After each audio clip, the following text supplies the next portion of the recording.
অপেক্ষাকে আমি আজও ছাড়তে পারিনি। হ্যাঁ, অপেক্ষার কথাই বলছি। ভালোবাসার রক্তিম ধারালো স্নিগ্ধ ছোঁয়ায় এ হৃদয় থেকে এক এক করে ছেড়ে গেছে সব। লোভ, হিংসা, ক্রোধ, অহংকার, স্বার্থপরতা, সব কিছু। কিন্তু অপেক্ষা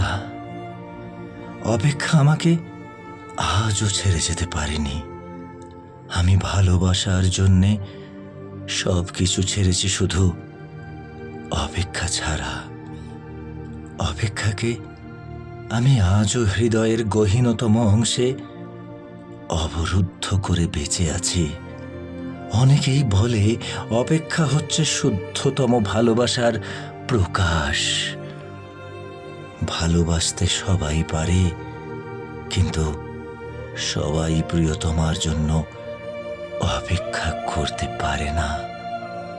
আসলে কি তাই? জানি না তো, হবে হয়তো।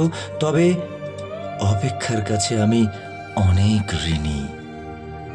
প্রিয়তমার জন্য অপেক্ষা আমাকে পাখির মতো সহজ হতে শিখিয়েছে, শিশুর মতো অনাবিল হতে শিখিয়েছে, আকাশের মতো বিশাল হতে শিখিয়েছে, ফুলের মতো স্নিগ্ধ সুন্দর হতে শিখিয়েছে।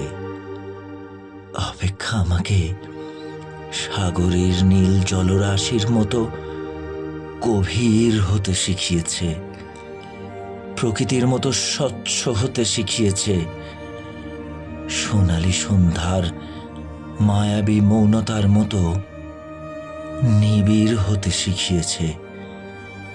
শেষ পর্যন্ত অপেক্ষা আমাকে কবিতার মায়াবী অনিন্দ ভুবনের কাছে নিয়ে গেছে। হৃদয়ের মধ্যে প্রতি মুহূর্ত অপেক্ষাকে পুষে রাখা কি কঠিন, কি কষ্টের। অথচ আমি সেই কাজটিই করে যাচ্ছি প্রতি মুহূর্তে, কি নিদারুণ আনন্দের সাথে।